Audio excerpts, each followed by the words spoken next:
ಸಹಕಾರ ಸಂಘ ನಿಯಮಿತ ಮಂಗಳೂರು ಇದರ ಉದ್ಘಾಟನಾ ಸಮಾರಂಭದ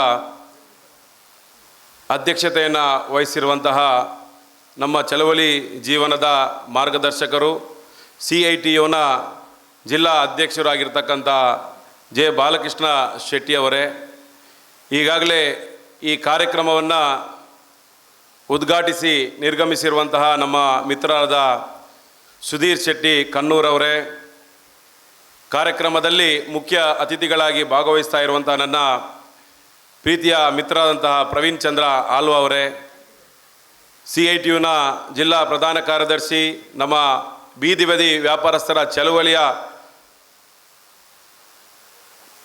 ಪ್ರಥಮ ಗೌರವಾಧ್ಯಕ್ಷರಾಗಿರ್ತಕ್ಕಂಥ ಸುನೀಲ್ ಕುಮಾರ್ ಬಜಾಲ್ ಅವರೇ, ಹಿರಿಯರು ಬ್ಯಾಂಕ್ ಫೆಡರೇಷನ್ನ ರಾಷ್ಟ್ರೀಯ ನಾಯಕರಾಗಿರ್ತಕ್ಕಂಥ ಭಗವತಿ ಬ್ಯಾಂಕ್ನ ಅಧ್ಯಕ್ಷರಾದಂತಹ BM ಮಾಧವ್ ಅವರೇ, ಚಳವಳಿಯ ಈ ಒಂದು ಬೀದಿ ಬದಿ ವ್ಯಾಪಾರಗಳ ಪರವಾಗಿ ಕಳೆದ ಅನೇಕ ವರ್ಷಗಳಿಂದ ಅವರ ಪರವಾಗಿ ದುಡಿತಾ ಇರುವಂತಹ, ಅವರಿಗೆ ಮಾರ್ಗದರ್ಶನಗಳನ್ನ ಮಾಡ್ತಾ ಇರುವಂತಹ ನಮ್ಮ ತಾಯಿ ಸಮಾನರಾದಂತಹ ಶ್ರೀಮತಿ ಪ್ರೊಫೆಸರ್ ರೀಟಾ ನೊರೋನಾ ಅವರೇ, ನಮ್ಮ ಸಹೋದರಿಯಾದಂತಹ ಮಂಜುಳಾ ನಾಯಕ್ ಅವರೇ, ನನ್ನ ಮಿತ್ರರಾದಂತಹ ಭಾವ ಪದರಂಗಿ ಅವರೇ, ಈ ಒಂದು ಸೊಸೈಟಿಯನ್ನು ನಾವು ಆರಂಭಿಸಬೇಕಾದರೆ ನಮಗೆ ಪ್ರೇರಣೆಯನ್ನು ಕೊಟ್ಟಿರ್ತಕ್ಕಂಥ ಪರಿವರ್ತನಾ ಗ್ರಾಮೀಣ ಸೊಸೈಟಿಯ ನಿರ್ದೇಶಕರು ನನ್ನ ಮಿತ್ರರಾದಂಥ ಕೃಷ್ಣಾನಂದ ಅವರೇ, ವೇದಿಕೆಯಲ್ಲಿರ್ತಕ್ಕಂಥ ಎಲ್ಲ ಪ್ರೀತಿಯ ಮಿತ್ರರೇ, ಇವತ್ತು ದಕ್ಷಿಣ ಕನ್ನಡ ಜಿಲ್ಲೆಯ ಬೀದಿ ಬದಿ ವ್ಯಾಪಾರಸ್ಥರ ಇದೊಂದು ಐತಿಹಾಸಿಕ ದಿನವಾಗಿ ನಾನು ಹೇಳಲಿಕ್ಕೆ ಬಹಳ ಹೆಮ್ಮೆ ಪಡ್ತಾ ಇದ್ದೇನೆ. ಕರ್ನಾಟಕ ರಾಜ್ಯದಲ್ಲೇ ಗುರುತಿಸುವಂತಹ ನಿಟ್ಟಿನಲ್ಲಿ ಬೀದಿ ಬದಿ ವ್ಯಾಪಾರಿಗಳ ಒಂದು ಸಹಕಾರ ಸಂಘವನ್ನು ಇಲ್ಲಿ ಮಾಡಬೇಕನ್ನುವಂಥ ಒಂದು ಕನಸು 1 ವರ್ಷದ ಕೆಳಗೆ ನಮ್ಮಲ್ಲಿ ಮೂಡಿ ಬಂದಿತ್ತು. ಯಾಕೆ ಬೀದಿ ಬದಿ ವ್ಯಾಪಾರಸ್ಥರ ಸಹಕಾರ ಸಂಘ ಮಾಡಬೇಕನ್ನುವಂಥ ವಿಚಾರ ನಾವು ಚಿಂತನೆಯನ್ನು ಮಾಡಿರುವಂಥದ್ದು ತಮಗೆಲ್ಲ ಗೊತ್ತಿರ್ಬೋದು. ಈ ಬೀದಿ ಬದಿ ವ್ಯಾಪಾರಸ್ಥರಾಗಿರುವಂಥದ್ದು ನಮಗೆಲ್ಲ ಗೊತ್ತಿದೆ. ನಾವು ವ್ಯಾಪಾರ ಮಾಡಬೇಕಾದ್ರೆ ವ್ಯಾಪಾರವನ್ನು ಆರಂಭ ಮಾಡಲಿಕ್ಕೆ ನಮಗೆ ಒಂದು ಕಡೆಯಲ್ಲಿ ಹಣಕಾಸಿನ ತೊಂದರೆಗಳು ಬರುವಂಥ ಸಂದರ್ಭದಲ್ಲಿ ನಮ್ಮನ್ನು ಮೊದಲಿಗೆ ಕ್ಯಾಪ್ಚರ್ ಮಾಡುವಂಥವರು ಈ ಮಂಗಳೂರಿನ ಬೀದಿಗಳಲ್ಲಿ ನಮ್ಮ ರಕ್ತವನ್ನು ಹೀರ್ತಕ್ಕಂಥ ಮೀಟರ್ ಬಡ್ಡಿ ದಂಧೆಕೋರು. ಅವರಿಂದ ನಾವು ದುಡ್ಡನ್ನು ತೆಗೆದುಕೊಂಡು ನಾವು ವ್ಯಾಪಾರವನ್ನು ಮಾಡ್ತೇವೆ. ಆ ವ್ಯಾಪಾರವನ್ನು ಮಾಡುವಂಥ ಸಂದರ್ಭದಲ್ಲಿ ಕೆಲವು ಕಾನೂನಾತ್ಮಕವಾದಂಥ ತೊಡಕುಗಳು ಬಂದು ನಮ್ಮ ಮೇಲೆ ಮಹಾನಗರ ಪಾಲಿಕೆಯು ಸರ್ಕಾರ ನಮ್ಮ ಮೇಲೆ ದಾಳಿಗಳನ್ನು ಮಾಡಿದಾಗ ನಾವು ಮತ್ತೆ ಆ ಸಾಲವನ್ನು ಪಡೆದಂಥ ದುಡ್ಡನ್ನು ನಾವು ನಮ್ಮ ವಸ್ತುಗಳನ್ನು ನಾವು ನಷ್ಟ ಮಾಡಿಕೊಂಡು ಮತ್ತೆ ನಾವು ಸಾಲಕ್ಕೆ ಕೈ ಚಾಚುವಂಥ ಒಂದು ಪರಿಸ್ಥಿತಿ.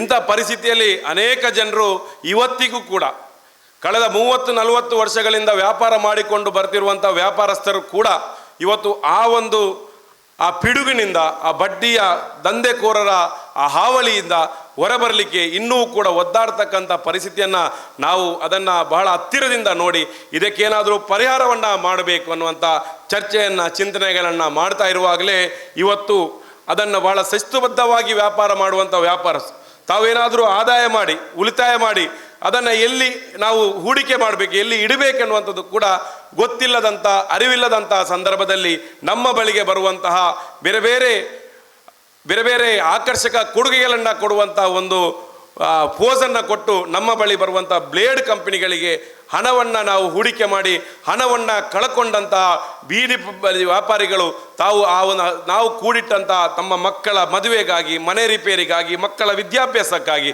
ಕೂಡಿಟ್ಟಂಥ ಹಣವನ್ನು ಇವತ್ತು ಯಾವುದೋ ಒಂದು ಕಂಪನಿಯ ಬಂದು ನಮ್ಮ ದುಡ್ಡನ್ನು ದೋಚಿಕೊಂಡು ಪಲಾಯನ ಮಾಡುವಂಥ ಒಂದು ಪರಿಸ್ಥಿತಿಯಲ್ಲಿ ಆವತ್ತು ಕಂಗಾಲಾಗಿದ್ದಂಥ ಬೀದಿ ಬದಿ ವ್ಯಾಪಾರಸ್ಥರ ಆವತ್ತು ಪರಿಸ್ಥಿತಿಯನ್ನು ನೋಡಿಕೊಂಡು ಈ 2 ಕಾರಣಗಳಿಗಾಗಿ ಮತ್ತು ವ್ಯಾಪಾರವನ್ನು ಬಹಳ ಶಿಸ್ತುಬದ್ಧವಾಗಿ ನಡೆಸಬೇಕೆನ್ನುವಂಥ ಕಾರಣಕ್ಕಾಗಿ ಇವತ್ತು ಬೀದಿ ಬದಿ ವ್ಯಾಪಾರಸ್ಥರ ಸಹಕಾರ ಸಂಘವನ್ನು ನಾವು ಮಾಡಬೇಕೆನ್ನುವಂಥ ಆಲೋಚನೆ ಕಳೆದ ವರ್ಷ 2023 ಜನವರಿ 10ನೇ ತಾರೀಕು ನಾಸಿಕ್ ಬಂಗೇರ ಭವನದಲ್ಲಿ ನಾವು ಇದೇ ರೀತಿ ಎಲ್ಲರೂ ಸೇರಿಕೊಂಡು ಒಂದು ಆಲೋಚನೆ ಮಾಡಿ ನಾವು ಯಾಕೆ ಮಾಡಬಾರ್ದು ಎನ್ನುವಂಥ ಸಹಕಾರಿ ಸಂಘವನ್ನು ರಚನೆ ಮಾಡಬಾರ್ದು ಎನ್ನುವಂಥ ಚಿಂತನೆ ಮಾಡಿದಾಗ ನಮ್ಮಲ್ಲಿ ಬೀದಿ ಬದಿ ವ್ಯಾಪಾರಿಗಳು ಎಲ್ಲರೂ ಕೂಡ ಅದಕ್ಕೆ ಒಂದು ಒಳ್ಳೆಯ ರೀತಿಯ ಸಹಕಾರವನ್ನು ಕೊಟ್ಟು ಇವತ್ತು 1 ವರ್ಷದ ನಂತರ ಈ ಒಂದು ಸೊಸೈಟಿಯನ್ನು ನಾವು ಇವತ್ತು ಜನರಿಗೆ ಲೋಕಾರ್ಪಣೆಯನ್ನು ಮಾಡುವಂಥ ಸಂದರ್ಭದಲ್ಲಿ ಬಹಳ ಹೆಮ್ಮೆ ಆಗ್ತದೆ. ಇವತ್ತು ದಕ್ಷಿಣ ಕನ್ನಡ ಜಿಲ್ಲೆಯಲ್ಲಿ ಇವತ್ತು ಮಂಗಳೂರು ಮಹಾನಗರದಲ್ಲಿ ನಿಂತುಕೊಂಡು ಈ ಒಂದು ಸೊಸೈಟಿಯನ್ನು ಆರಂಭ ಮಾಡಬೇಕಾದ್ರೆ ಅನೇಕರು ಕೇಳಿದರು ನಮ್ಮ ಹತ್ರ. ಇವತ್ತು ಬಹಳಷ್ಟು ಸೊಸೈಟಿಗಳು ಇಲ್ಲಿ ಇರುವಾಗ, ಬೇರೆ ಬೇರೆ ಹಣಕಾಸು ಸಂಸ್ಥೆಗಳು ಇಲ್ಲಿರುವಾಗ, ನ್ಯಾಷನಲ್ ಬ್ಯಾಂಕ್ಗಳು ಇಲ್ಲಿ ಹುಟ್ಟಿರ್ತಕ್ಕಂಥ ಈ ಒಂದು ಮಣ್ಣಿನಲ್ಲಿ ನಾವು ಸೊಸೈಟಿಯನ್ನು ಹೇಗೆ ಆರಂಭ ಮಾಡೋದು ಮತ್ತು ಹೇಗೆ ಮುಂದುವರಿಸಿದೆ ಅನ್ನುವಂಥ ಸವಾಲನ್ನು ಒಂದು ಸವಾಲಾಗಿ ನಾವು ಸ್ವೀಕರಿಸಿದ್ದೇವೆ. ನಾವು ಇವತ್ತು ಈ ಒಂದು ಸೊಸೈಟಿಯಲ್ಲಿ ಇರುವಂಥ ನಿರ್ದೇಶಕರುಗಳು ಎಲ್ಲರೂ ಕೂಡ ಬೀದಿ ಬದಿ ವ್ಯಾಪಾರಿಗಳನ್ನೇ ನಾವು ಸೊಸೈಟಿಯ ನಿರ್ದೇಶಕರುಗಳನ್ನಾಗಿ ಮಾಡಿಕೊಂಡು ಇಲ್ಲಿ ನಾವು ಮತ್ತೆ ಘೋಷಣೆಯನ್ನು ಮುಂದೆ ಮಾಡ್ತಾ ಇದ್ದೇವೆ. ಈ ಒಂದು ಸೊಸೈಟಿಯಲ್ಲಿ ಯಾವುದೇ ದೊಡ್ಡ ಶ್ರೀಮಂತನ ಒಂದು ಪಾಲನ್ನು, ಅವನ ಬಂಡವಾಳವನ್ನು ಇದರಲ್ಲಿ ಹೂಡಿಕೆ ಮಾಡಿ ನಾವು ಈ ಸೊಸೈಟಿಯನ್ನು ನಡೆಸುವುದಿಲ್ಲ. ಈ ಸೊಸೈಟಿಯನ್ನು ಬೀದಿ ಬದಿ ವ್ಯಾಪಾರಿಗಳ ದಿನದ ಉಳಿತಾಯದಲ್ಲೇ ನಾವು ಈ ಸೊಸೈಟಿಯನ್ನು ಮುನ್ನಡೆಸ್ತೇವೆ ಅನ್ನುವಂಥ ಬಹಳ ಭರವಸೆಯಿಂದ ನಾವು ಇದಕ್ಕೆ ಇಳಿದಿದ್ದೇವೆ. ಇದರಲ್ಲಿ ನಾವು ಯಾವುದೇ ರೀತಿಯಲ್ಲೂ ಕೂಡ ನಮ್ಮ ಸಂಘ ಯಾವ ರೀತಿಯಲ್ಲಿ ಪಾರದರ್ಶಕವಾಗಿ ನಮ್ಮ ಸಂಘವನ್ನು ನಾವು ಯಾವ ರೀತಿಯಲ್ಲಿ ಪ್ರಾಮಾಣಿಕವಾಗಿ ನಿಷ್ಠೆಯಿಂದ ನಾವು ಇವತ್ತು ಈ ಒಂದು ಸಂಘವನ್ನು ನಡೆಸಿಕೊಂಡು ಬಂದಿದ್ದೇವೆ. ಅದೇ ರೀತಿಯಲ್ಲಿ ನಮ್ಮ ಸಹಕಾರ ಸಂಘವನ್ನು ಕೂಡ ನಾವು ಮಾಡ್ತೇವೆ. ನಮಗೆ ಭಯತ್ತು, ನಮಗೆ DR ಆಫೀಸಿನಿಂದ ಅನುಮತಿ ಬೇಕಾದರೆ 1,000 ಜನರನ್ನು ನಾವು ಸದಸ್ಯರಾಗಿ ಮಾಡಬೇಕನ್ನುವಂಥ ಸವಾಲು ಕೊಟ್ಟಿದ್ದರು. ಕೇವಲ 1 ತಿಂಗಳಲ್ಲಿ ನಮಗೆ ಆ ಒಂದು ಅವಕಾಶವನ್ನು ಕೊಟ್ಟಂಥ ಸಂದರ್ಭದಲ್ಲಿ ನಾವು ಅದನ್ನು ಚಾಲೆಂಜ್ ಆಗಿ ಸ್ವೀಕರಿಸಿ ನಾವು 1,300 ಜನರನ್ನು ಈ ಒಂದು ಸೊಸೈಟಿಯಲ್ಲಿ ನಾವು ಆಗಸ್ಟ್ ತಿಂಗಳಲ್ಲಿ 1,300 ಜನರನ್ನು ನಾವು ಇದರಲ್ಲಿ ಸೇರಿಸಿಕೊಂಡು ನಾವು ಈ ಒಂದು ಸೊಸೈಟಿಯನ್ನು ಇಲ್ಲಿ 10 ಲಕ್ಷ ರೂಪಾಯಿ ನಾವು ಬೀದಿ ಬದಿ ವ್ಯಾಪಾರಿಗಳಿಂದಲೇ ಹೂಡಿಕೆ ಮಾಡಿ ಈ ಒಂದು ವ್ಯವಸ್ಥೆಯನ್ನು ನಾವು ಮಾಡಲಿಕ್ಕೆ ನಿಮ್ಮೆಲ್ಲರ ಸಹಕಾರದಿಂದ ನಾವು ಮುಂದೆ ಹೋಗ್ತಾ ಇದ್ದೇವೆ. ಇವತ್ತು ನಮಗೆಲ್ಲರಿಗೂ ಗೊತ್ತಿದೆ ನಮ್ಮ ಬದುಕು ಹೇಗೆ ಅಂತ, ಬೀದಿ ಬದಿ ವ್ಯಾಪಾರಿಗಳ ಬದುಕು ಹೇಗೆ ಇದೆ ಅಂತ ನಮ್ಗೆ ಗೊತ್ತಿದೆ. ಇವತ್ತು ಬಡತನ ಇವತ್ತು ಮತ್ತೊಂದು ಸ್ವರೂಪದಲ್ಲಿ ನಮ್ಮ ಮುಂದೆ ಇದೆ. ಇವತ್ತು ಹೊಟ್ಟೆಗೆ 3 ಹೊತ್ತು ಊಟಕ್ಕೆ ನಮಗೇನು ಸಮಸ್ಯೆ ಇಲ್ಲ, ಮೈ ತುಂಬ ಬಟ್ಟೆ ಹಾಕಲಿಕ್ಕೆ ನಮಗೇನು ಸಮಸ್ಯೆ ಇಲ್ಲ. ಇವತ್ತಿನ ಬಡತನದ ಸ್ವರೂಪ ಬದಲಾಗಿದೆ ಬಂಧುಗಳೇ. ಇವತ್ತು ನಾವು ನಮ್ಮ ಮಕ್ಕಳ ವಿದ್ಯಾಭ್ಯಾಸಕ್ಕಾಗಿ ನಾವು ದುಡಿದು ಹೋರಾಟ ಮಾಡುವಂಥ ಸಂದರ್ಭ. ನಾವು ಒಂದು ಮನೆಯಲ್ಲಿ ನಮ್ಮ ಪ್ರಾಯಕ್ಕೆ ಬಂದಂಥ, ವಯಸ್ಸಿಗೆ ಬಂದಂಥ ನಮ್ಮ ತಂಗಿಯಂದಿರನ್ನ, ನಮ್ಮ ಮಕ್ಕಳಿಗೆ ಮದುವೆ ಮಾಡಲಿಕ್ಕೆ ಆಗದಂಥ ಸಂದರ್ಭದಲ್ಲಿ ಇವತ್ತು ಬಡತನದ ಸ್ವರೂಪ ಬದಲಾಗಿದೆ. ಇವತ್ತು ಚಾಲೆಂಜಿಂಗ್ ಆಗಿ ನಾವು ಇವತ್ತು ಈ ಸೊಸೈಟಿಯನ್ನು ಆರಂಭ ಮಾಡಿದ್ದು.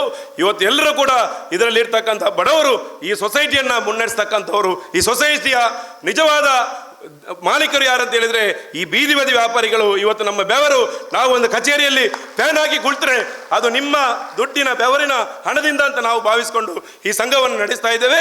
ಈ ಸಂಘಕ್ಕೆ ನಿಮ್ಮೆಲ್ಲರ ಆಶೀರ್ವಾದ ಇರಲಿ ಅಂತ ನನ್ನ ಪ್ರಾಸ್ತಾವಿಕ ಮಾತನ್ನು ಮುಗಿಸ್ತಾ ಇದ್ದೇನೆ. ಎಲ್ರಿಗೂ ನಮಸ್ಕಾರ.